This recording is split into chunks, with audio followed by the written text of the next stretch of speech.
This is a projectile motion example for Physics 1000 at Auburn University, summer 2013. This is the problem that we solved in class, that I solved pretty poorly in class actually, so I thought I'd make it a little bit more clear here. I've gone ahead and written down all the given information and all the unknowns, and I've drawn my picture. I'm going to trust that you guys have seen this process enough to do it yourself at this point. So we're just going to focus here on actually how to solve this problem. So anytime you deal with more than one dimension, like this is a two-dimensional problem, like we discussed in class, the trick is to break everything down into components, the x and y components. And so you're going to have an x component of the velocity, you're going to have a y component of the velocity, you're going to have an x position, you're going to have a y position, and then at the end of the problem, if you want to put all that stuff together, you can. I'm typically not going to require you to. But you can always, just like we can break the stuff into different components, we can always put it back together at the end and see actually what's going on with the motion. But for this class, just breaking into the components and seeing that will probably be sufficient. So let's go ahead and go to our next step of figuring out our equation. We've got our knowns, we've got our unknowns. Let's go ahead and see what equations we're going to use to solve this problem. And as you know, we only have, so far, two candidates. These are our two kinematic equations that we're using.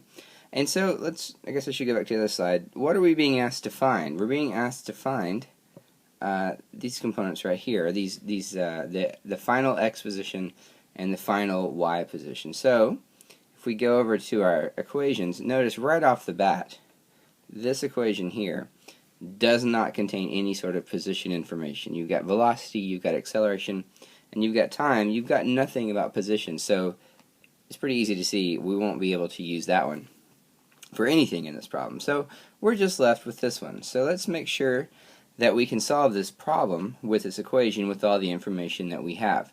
So what we're going to need is our final, or what we'll need is our initial x position, our initial x velocity, the time, the acceleration, and that's it. So let's go back and make sure we have all of that stuff. Now, I should point out in this equation I've written x's. It applies equally to y's as well. So we're going to check both directions to make sure we have all information. We're going to need initial positions, like I said. We've got initial positions. We're going to need initial velocities. Look at that. We've got initial velocities, and I've color-coded this to correspond to the component vectors that I've drawn on my diagram, just to make it clearer for you guys. We've got accelerations. This is going to be our y acceleration. This is going to be our x acceleration. And we've got a time. I think we've got all the information we need to solve this problem. And of course, over here are our unknown quantities, which we're looking for. Now, just a note about this one.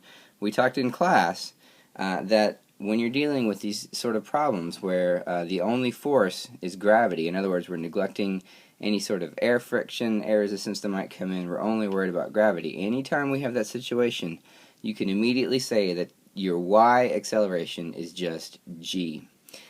Also, you can immediately say that your x acceleration is 0. It's going to have to be because there are no forces acting in the x direction. If all you have is gravity, and gravity always acts downward, then we've got no acceleration in the x direction, and our y acceleration is just g. So we went over that pretty extensively in class, so I don't mind if you just go right to it. You don't necessarily have to write down, our y acceleration equals g. You can just go straight here to g equals 9.81 meters per second squared, and the acceleration in the x direction equals 0. You can make that jump. So to solve the problem now, I'm going to rewrite this equation and solve it. And remember, we're going to have to solve these equations twice. So solve it once for x, once for y. So we'll do the x first. So I'm going to rewrite this. X final equals x initial plus the initial velocity in the x direction times the time plus half of the acceleration in the x direction times the time squared. So first step, we solve the equation.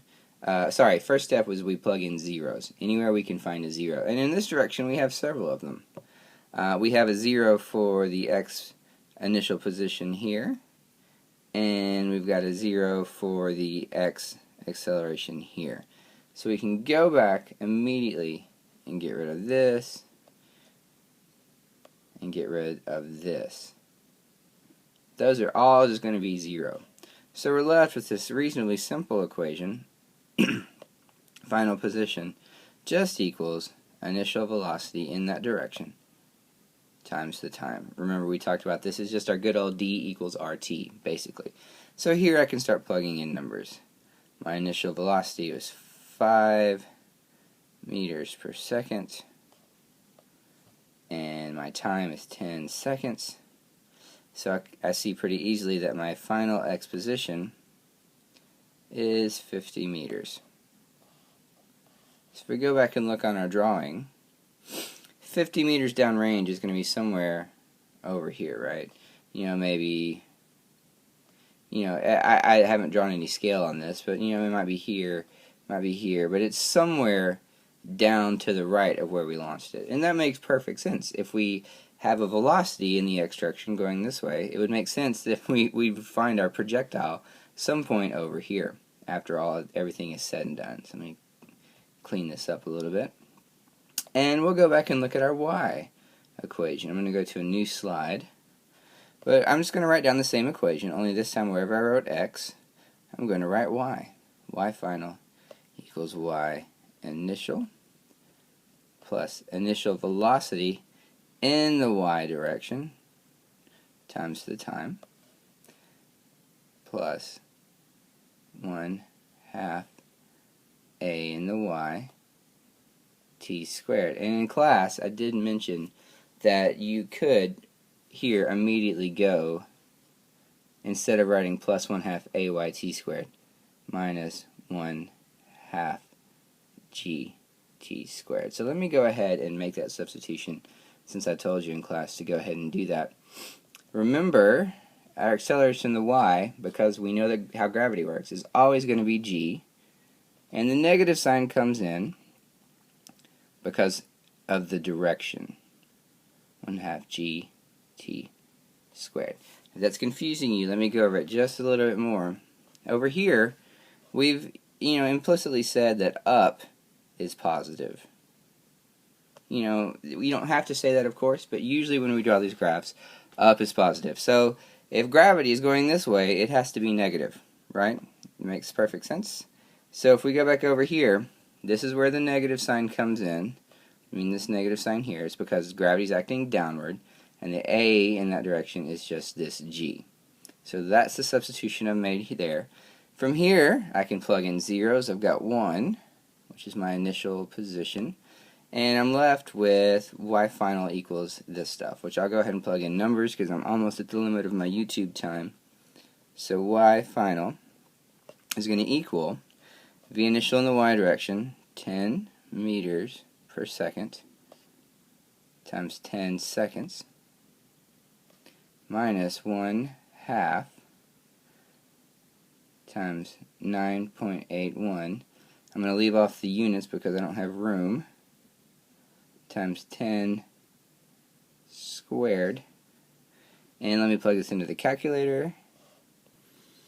Okay, so like magic, I paused the recording and put this into my calculator, and the numbers just magically appeared on the screen. So we come up with a y final position of minus 390.5 meters. So if we go back over here, notice that because it's negative, it's going to be somewhere down here. So probably what's going on, like we talked about in class, is if this is the physical surface, we're firing on a hill. So our thing is going to come down and strike the ground somewhere down here, and that'll be our final position. Okay.